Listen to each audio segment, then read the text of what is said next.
Huh.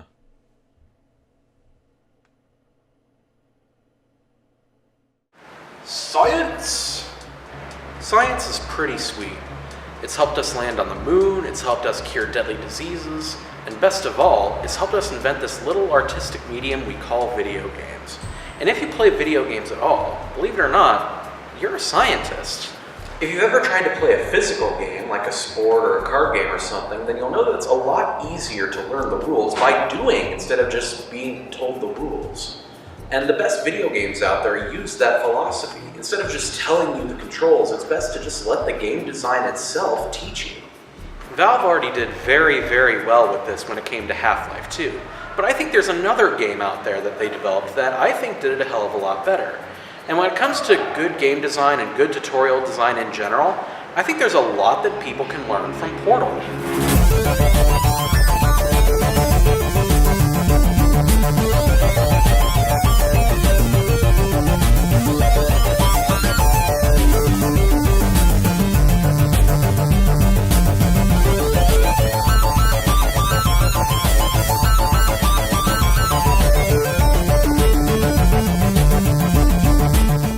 First of all, yes, I know that both Half-Life 2 and Portal are on this list, even though they were both in the orange box. I know that they both take place in the same universe.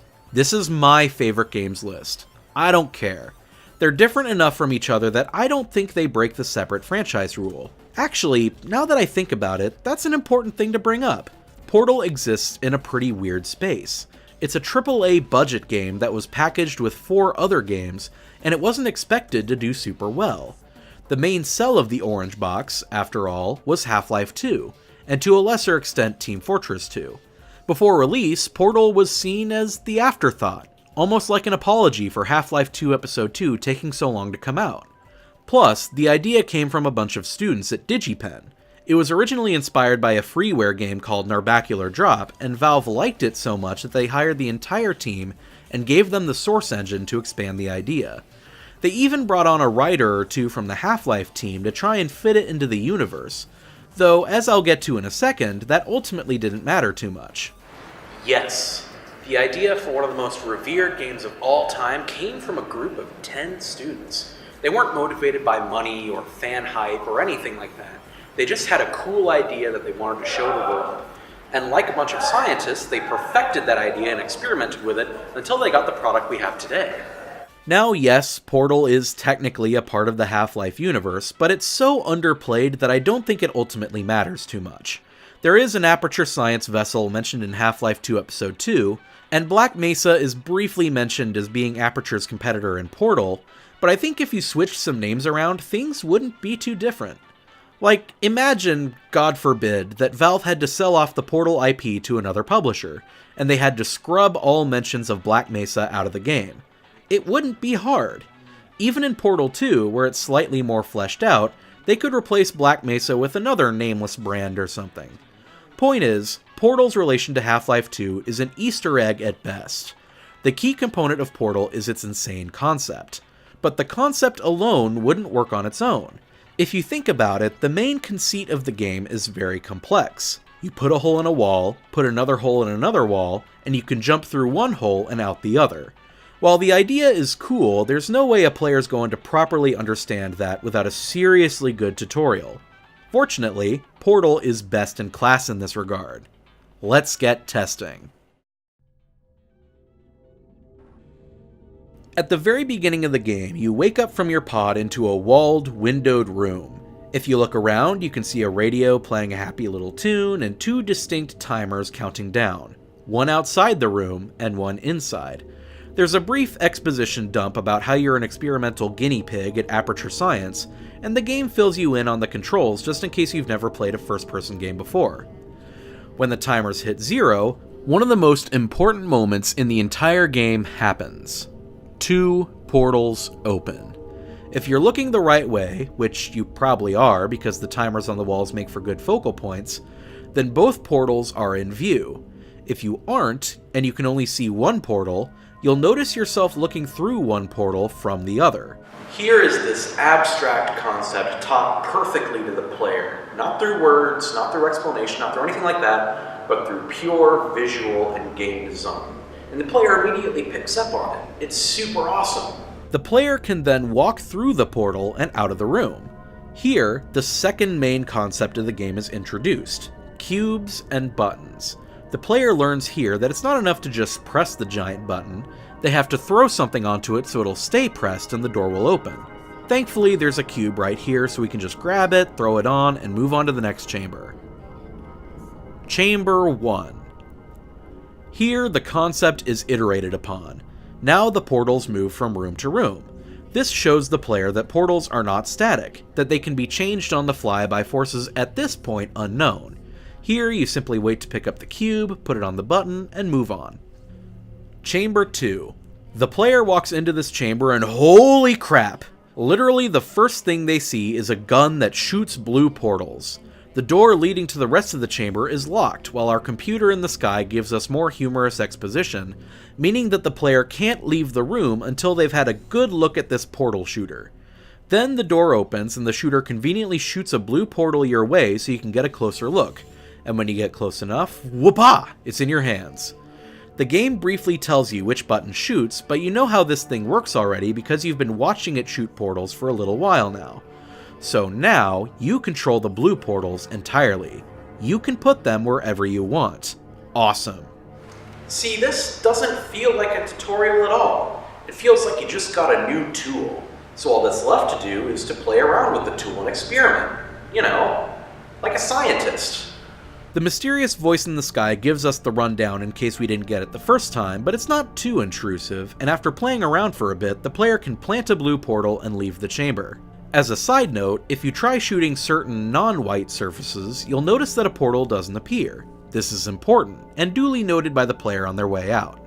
Speaking of the way out, they might also notice that their portals disappear after passing through this grill here.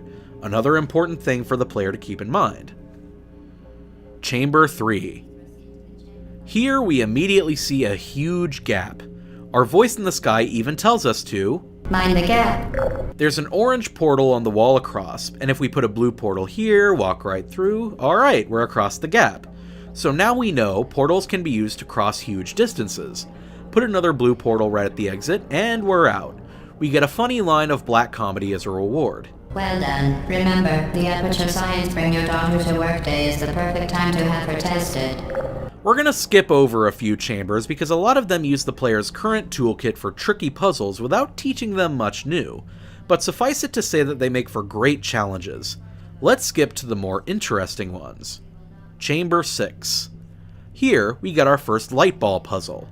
Our overseer warns us that these balls will kill us if we touch them, but thankfully, we don't have to. There's a closed orange portal, and every ball this little thing shoots bounces back up off of it. The portal is a clue that if we put a blue portal somewhere, we can make this ball go where we want. There's a little receptacle thing on the floor with a little visual cue on the ceiling, so put a portal there and wham! Light balls that land in receptacles can activate elevators and things. Another tool for the belt.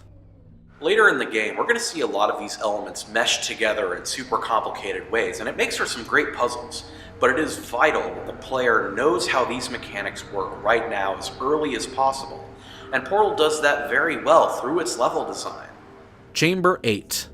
Here, the developers have filled the room with this nasty, toxic-looking water. Our robotic guide fills us in that the water is dangerous, and reminds us not to fail. This serves as both a tutorial and a hint at the true story of this facility, which we'll get to shortly. Chamber 10. Here we get our first glimpse at what I think is Portal's most abstract and also coolest tool, momentum.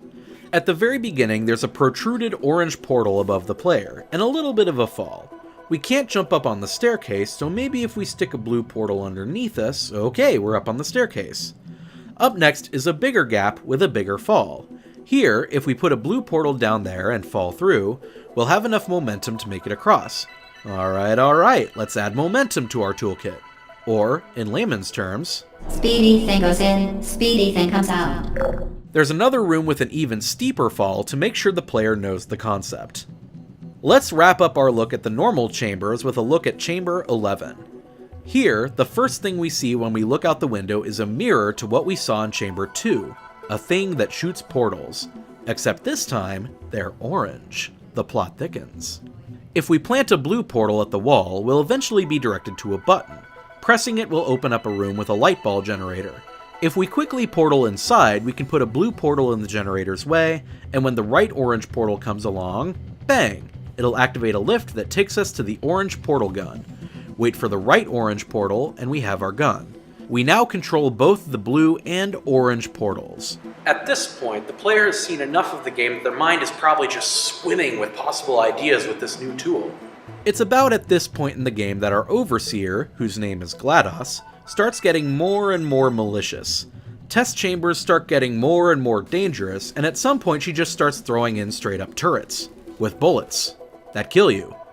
But at least there's the promise of cake at the end, eh?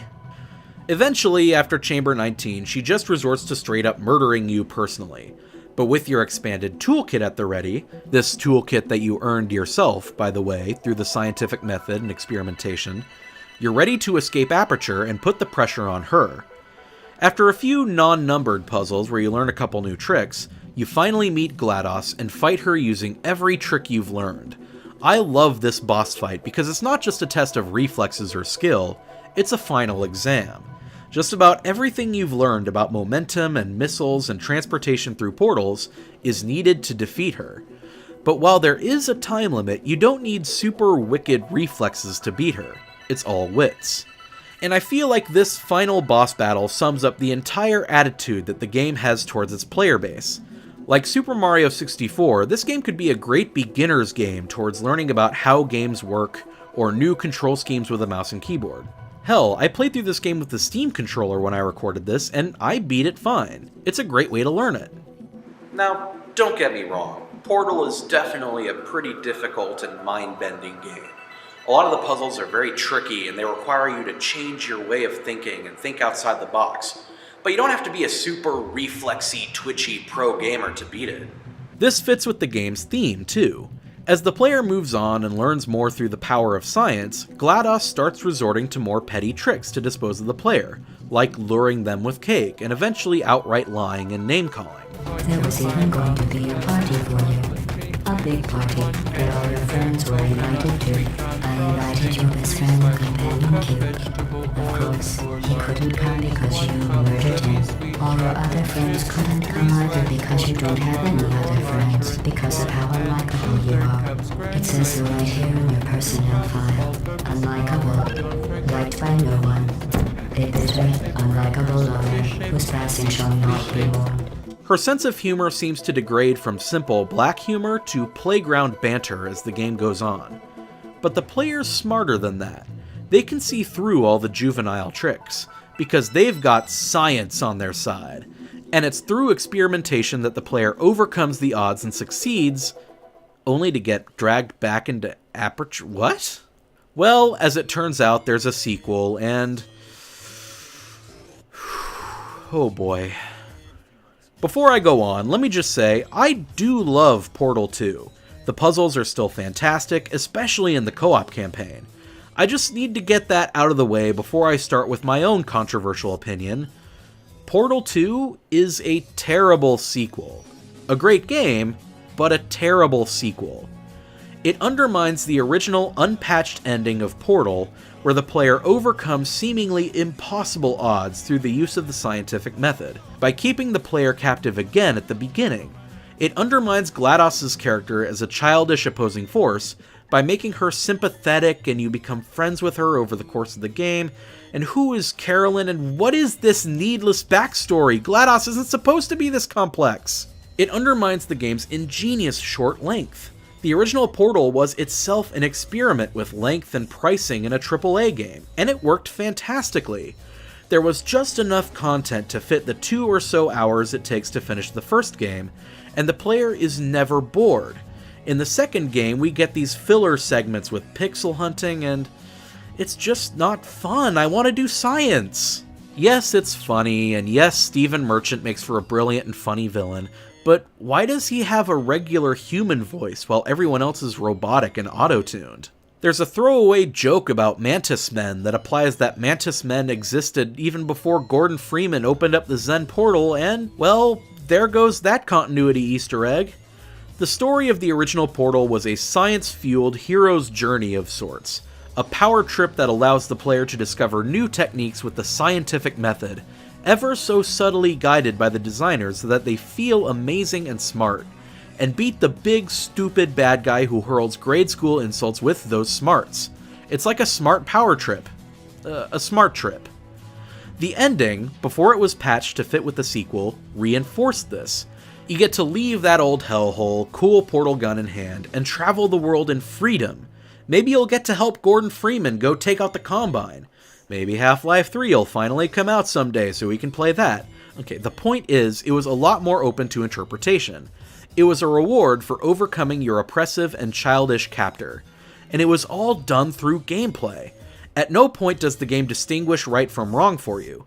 It's just you, a portal gun, and an unreliable voice over loudspeakers. With those tools, it tells a really, really cool story on its own.